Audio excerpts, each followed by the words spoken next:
you. Thank you. Sorry about that. A few technical problems, as always, with this internet thing, but hopefully we've got it fixed and you'll be able to see the videos. Thank you very much for the invitation to come here and speak.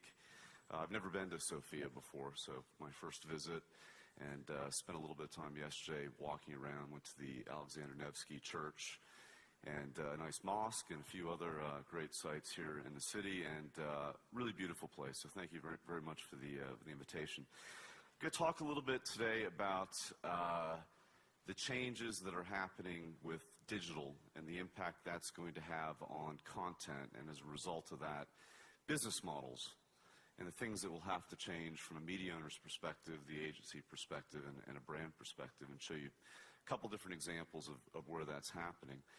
But before we start, I'm just going to remind everybody where we are. When I first got into this business, it was 1995. I joined a company called Modem Media, which was, and Americans always say this, so I apologize in advance, but was the first digital agency.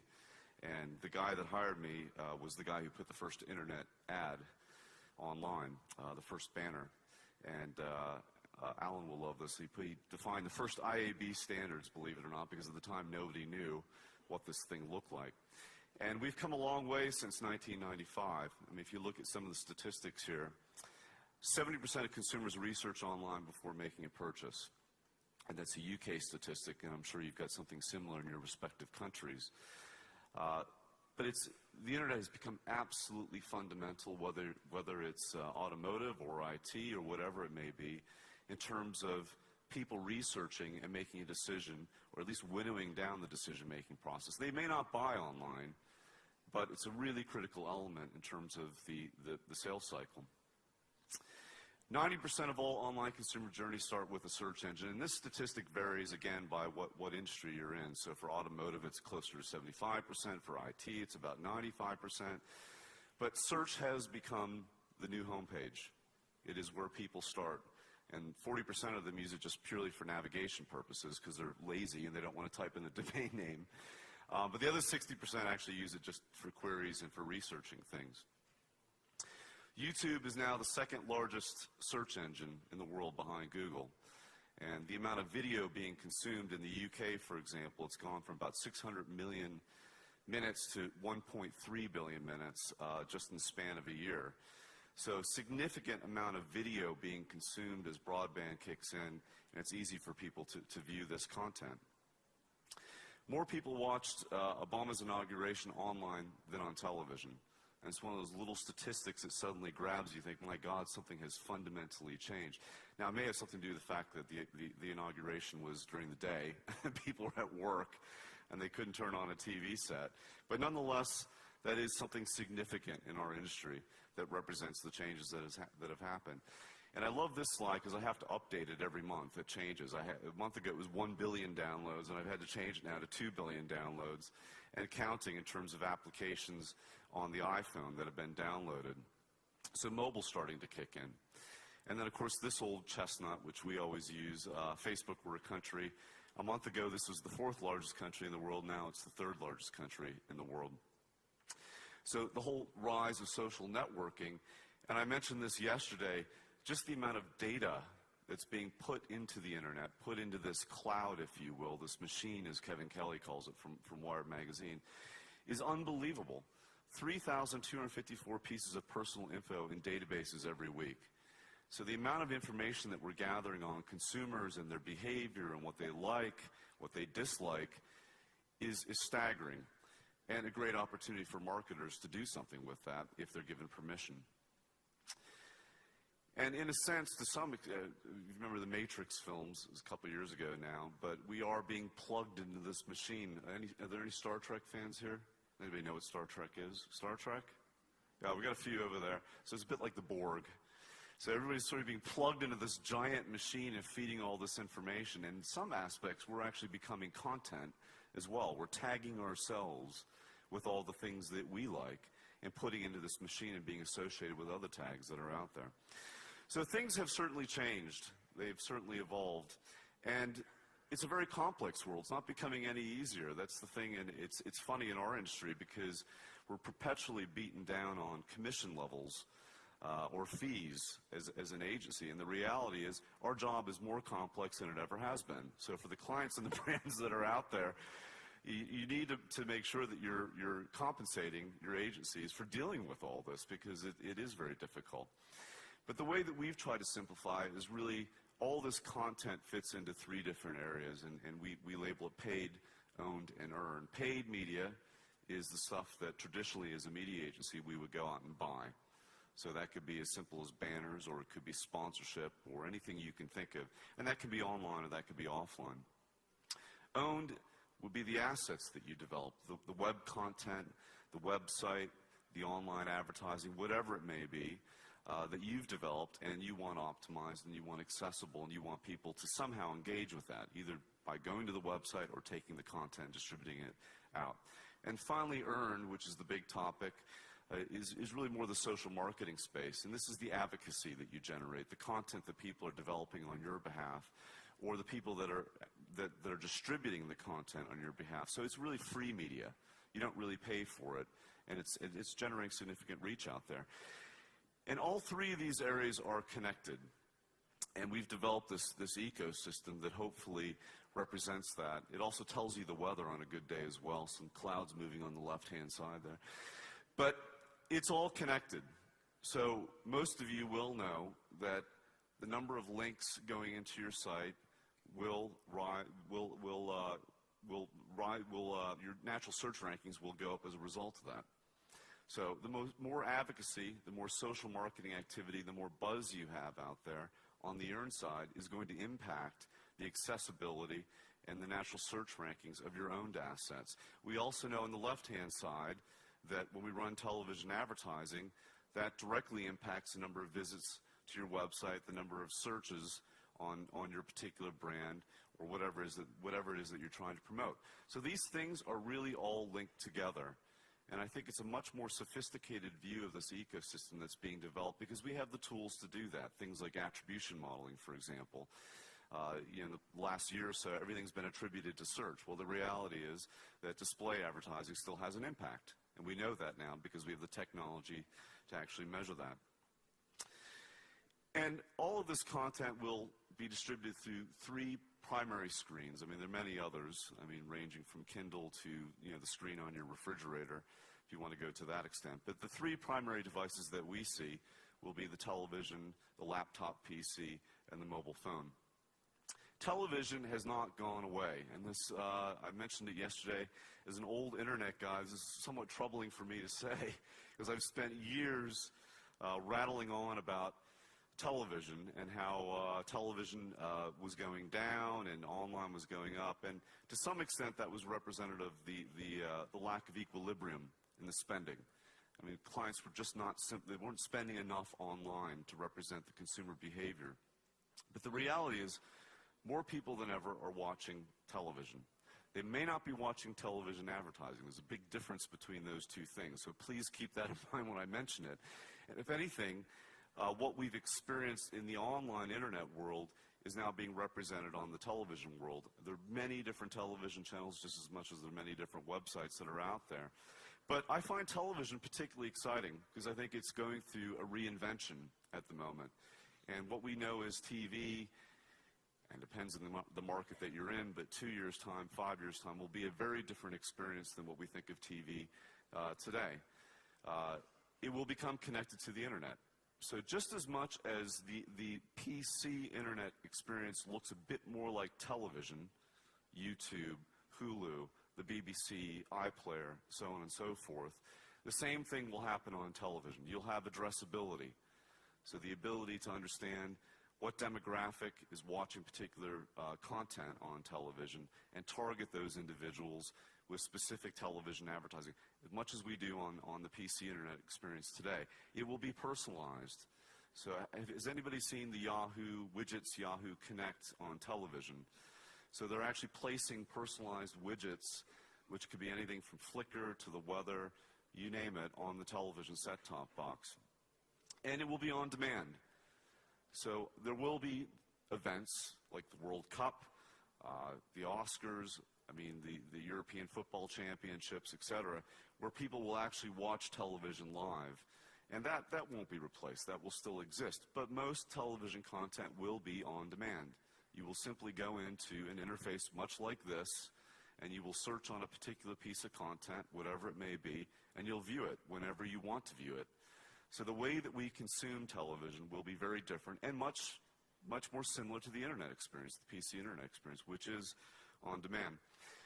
WPP, so the agency, the company that owns my agency, has invested in some technology in the U.S. called NVIDIA Invisible World, which are about addressable television and changing the way that we advertise on TV. And there are other examples. Project Canoe in the U.S., where the cable companies are coming together to really support this because they've seen the rise in online advertising expenditure, and they want to make TV more competitive.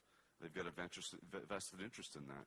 So I'm going to show you, if it works, a very quick video that explains Visible World and what we're doing with television.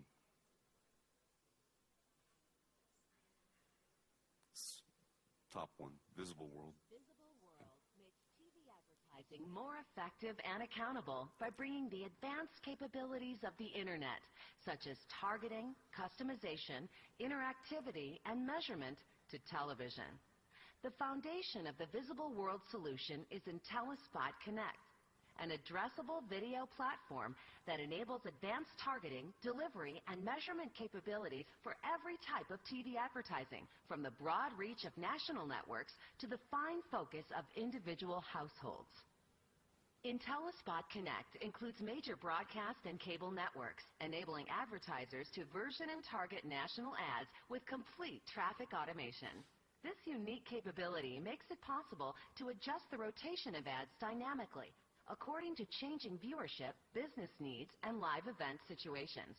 Touchdown! These fans are as rabid as we are. Another fumble. This guy's got hands like feet. On local TV, ads can be efficiently created and automatically trafficked to individual DMAs or cable zones. IntelliSpot Video allows advertisers to create multiple ad versions instantly and cost-effectively by swapping out video, audio, and graphics.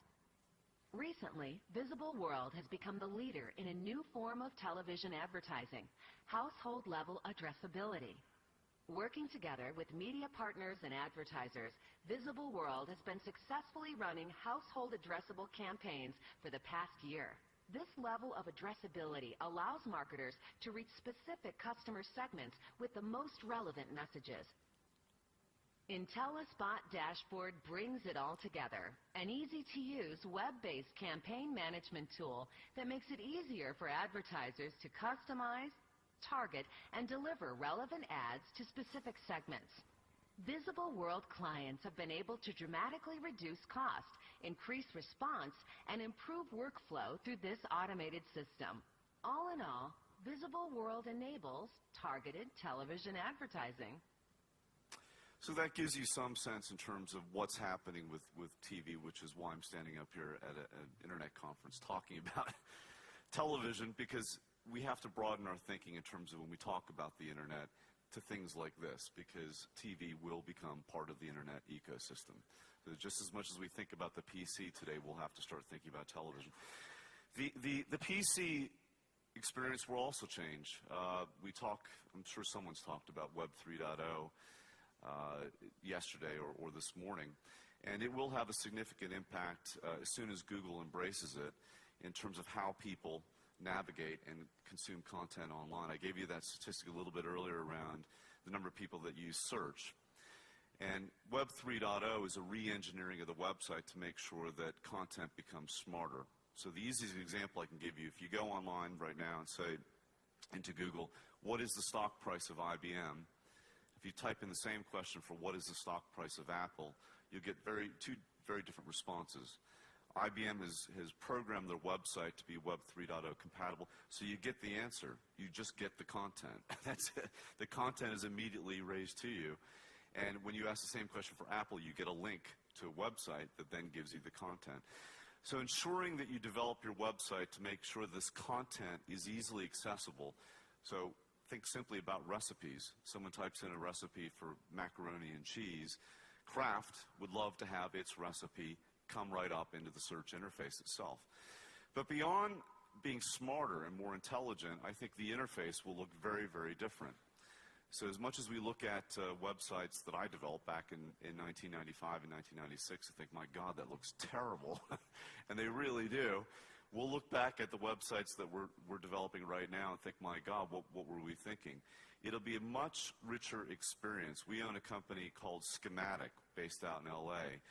And the founder of that company, has anybody seen the film Minority Report, where they navigated with using their hands? Well, they're the company behind that, and they're actually doing it in reality. So the ability to actually sit in front of your PC and simply navigate by hand movements is becoming a reality, and they're doing that work for several clients right now. And also the whole sense of being a 3D environment, which we don't really have in most websites right now. You'll see a lot more of that. Sea Dragon is the Microsoft example behind that. And of course, Google are also experimenting in that area. So it'll be a very different, much richer, more intelligent environment for our clients. And finally, last but not least, mobile. And again, I'm sure this has come up over the last day or so. But I don't know if it'll be the year of mobile. Everybody always asks me, is this going to be the year? I think it's more like the decade of mobile. I think it's slowly happening behind the scenes, and I'm not sure if there'll be a particular moment where we can all jump up. But it really comes down to three simple things. One is broadband, 3G, HSDPA, making it very fast and easy to get content on your mobile phone. Flat price planning, it's cheap, doesn't cost a lot of money to consume the content that you want to. And the third part is the interface, which the iPhone and smartphones are obviously driving.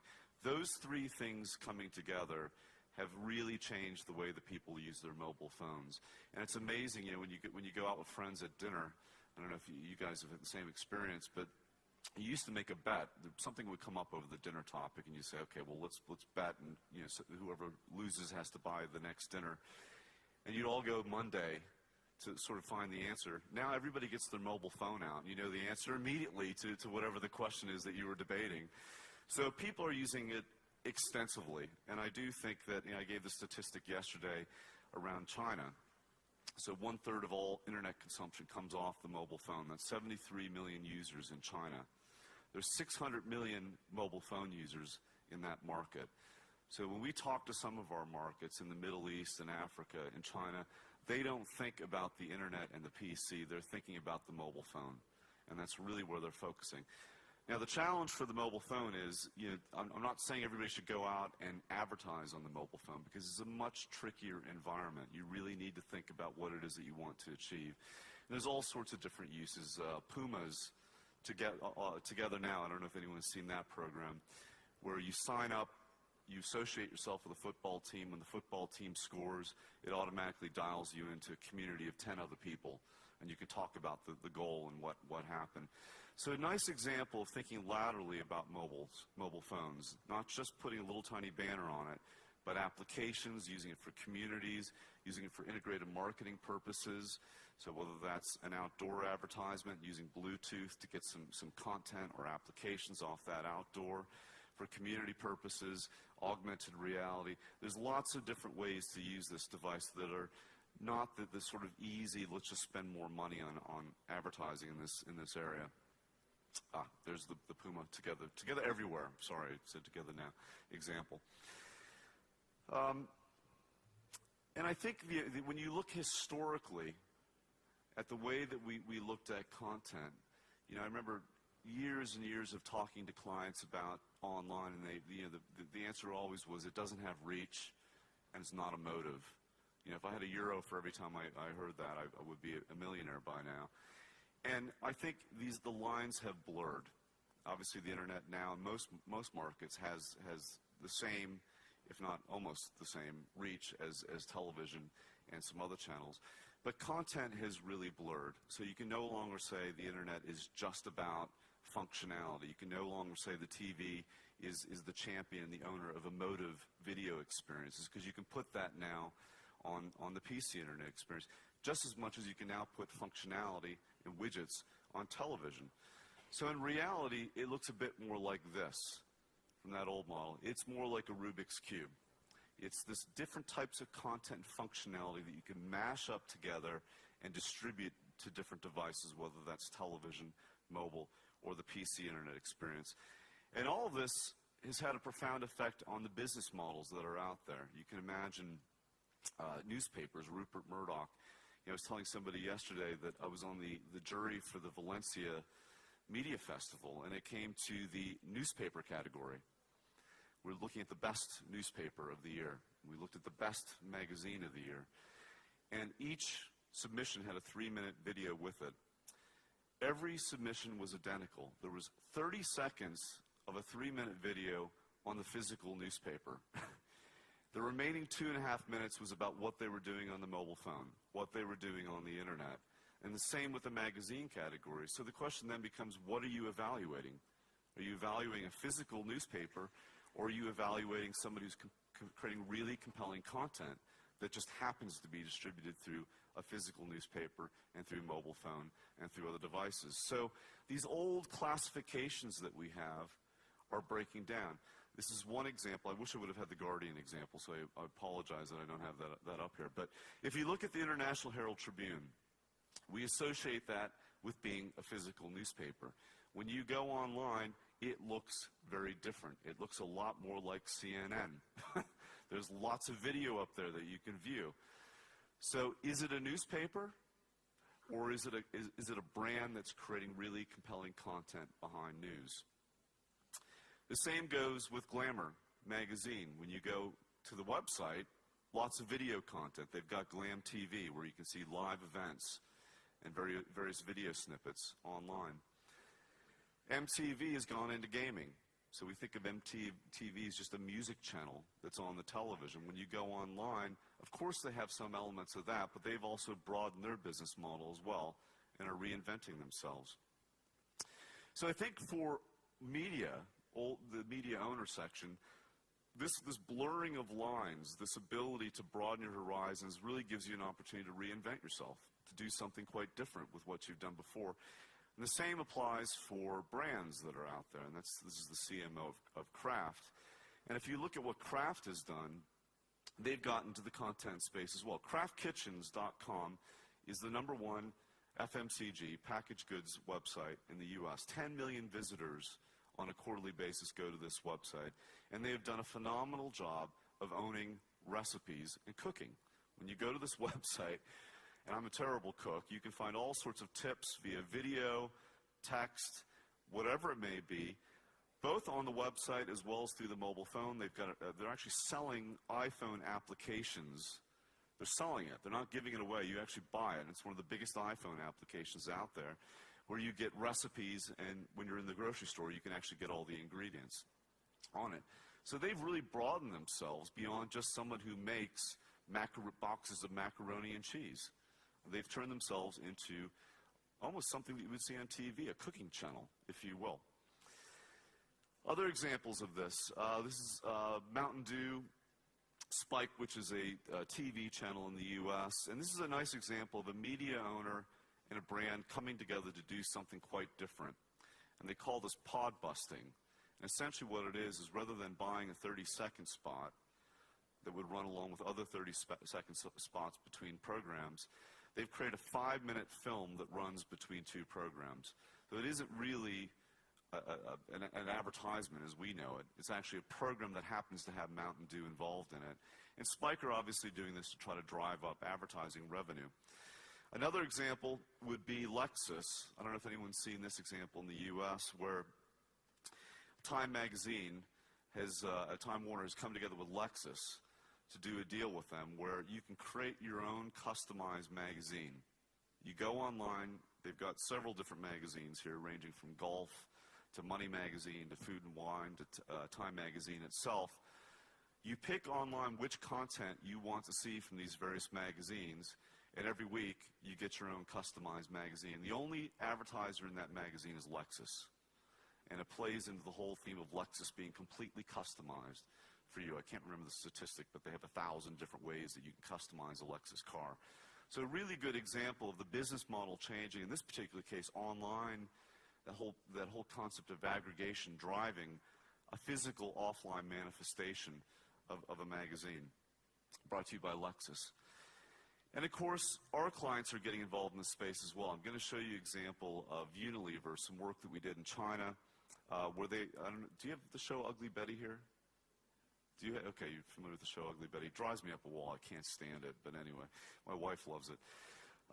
So what we've done is we've actually taken that program and developed a Chinese version of it to launch in China, naturally. And it's completely produced and of course, sponsored by Unilever. So they're actually developing and producing programming that exists both on television as well as the online space.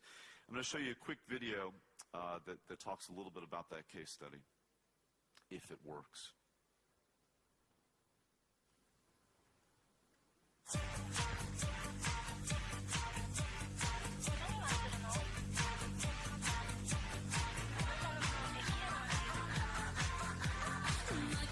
Everyone knows Dove's campaign for real beauty. It's been a successful global platform for years, but not in China. Chinese women just didn't get it. When asked, is she fat or fabulous? The answer was always a resounding, she's fat and ugly. Chinese women call it like it is and suffer little of the body image crisis Western women do. Despite considerable investment, Campaign for Real Beauty never caught on, and for the last couple of years, the brand was basically unsupported. We needed to find a way to make real beauty relevant to Chinese women. For China's working women, looking beautiful is a symbol of professional and financial achievement. For Dove's campaign to resonate, we needed to discuss beauty within a relevant environment. We found the perfect platform, the internationally acclaimed hit TV comedy Ugly Betty. We licensed the format and with a local producer developed a Chinese version set in an advertising agency and made Dove and the concept of beauty part of the story via multi-level brand integration. From storylines surrounding the brand, usage, and benefits, to use of the talent outside the show, the integration of Dove was both broad and deep. One storyline involved the in-show agency pitching the Dove account. When there's a disaster, Betty saves the day, provoking a discussion about real beauty. 人有多少种，美丽就有多少种，这才是我们多芬一直追求的感觉呀。说得对呀，这才是多芬一直寻找的真实的女人，真实的美。The integration was supported with TVCs, branded program promos, Betty's blog, an in-store collector program, and much more. The show was an instant success. Running nightly and nationally on the top-rated cable network, it's now well into its second season. Beyond just viewership is the cost efficiency of the project. The brand's overall investment for one season cost less than 2 weeks of traditional airtime in Shanghai alone. Plus hundreds of articles and other free PR almost doubled the value of the actual outlay. Most importantly, unaided awareness for Dove grew 75%, and sales shipments doubled, with new distributors making unsolicited calls asking to stock the brand. Finally, a media-led content solution succeeded. Ugly Betty effectively resurrected a dormant brand and made Dove a part of the cultural conversation in a way traditional advertising never could.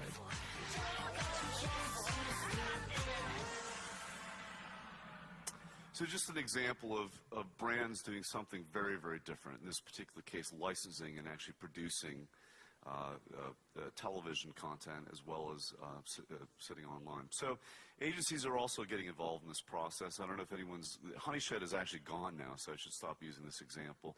But Publicis actually supported this, and it was an online shopping environment.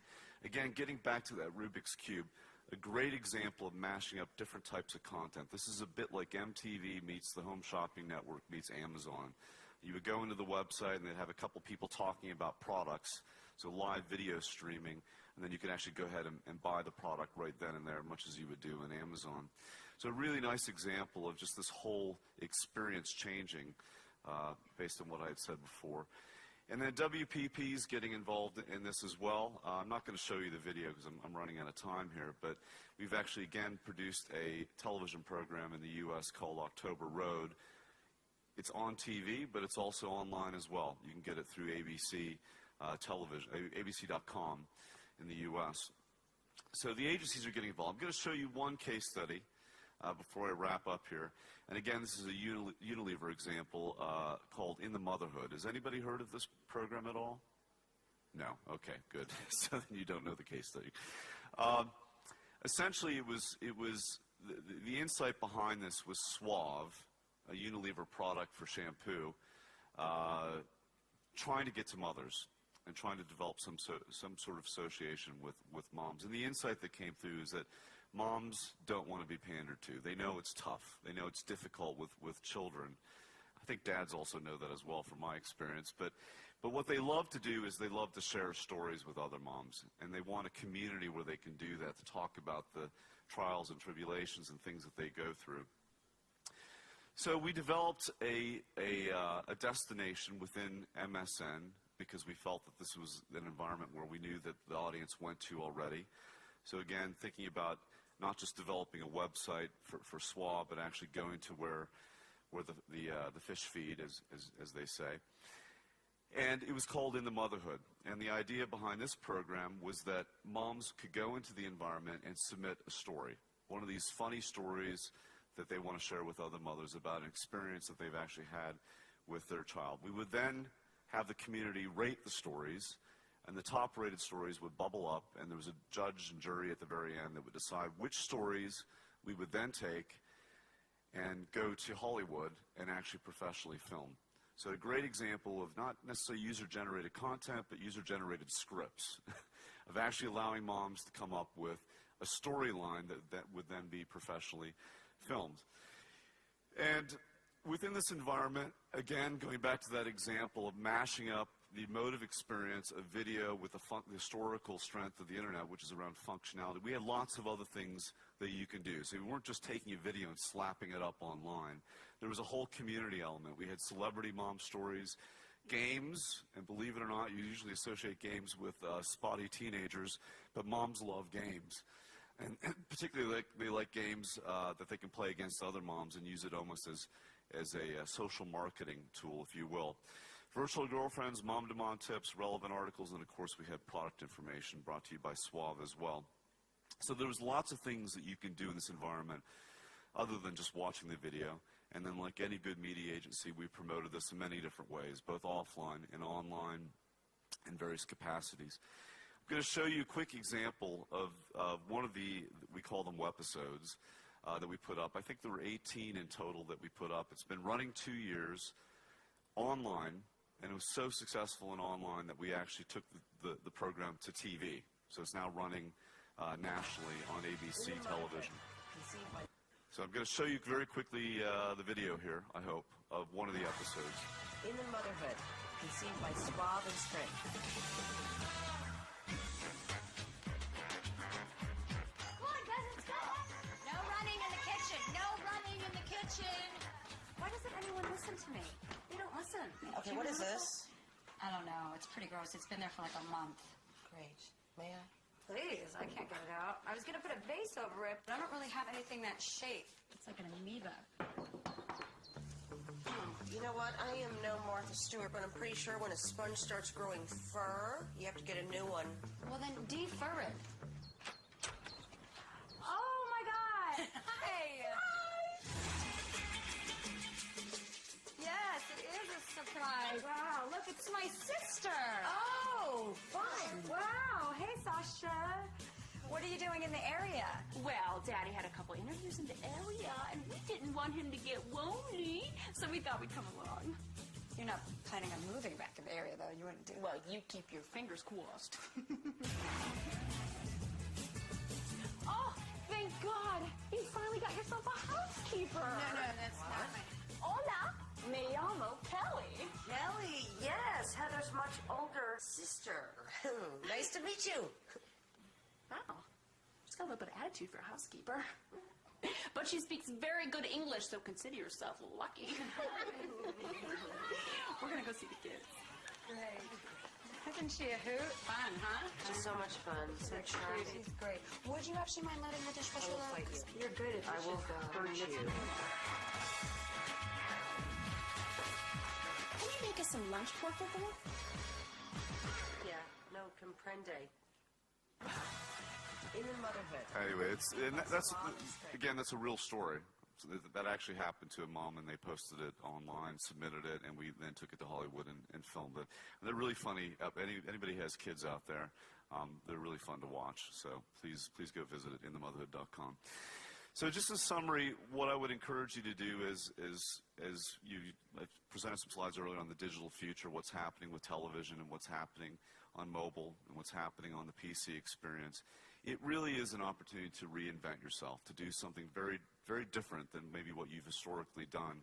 It's a great opportunity, so please, as things evolve, don't end up like the dodo. Don't keep to what you're doing right now. Keep innovating and thinking of new things, whether you're a media owner or whether you're a brand or whether you're an agency. Thank you very much.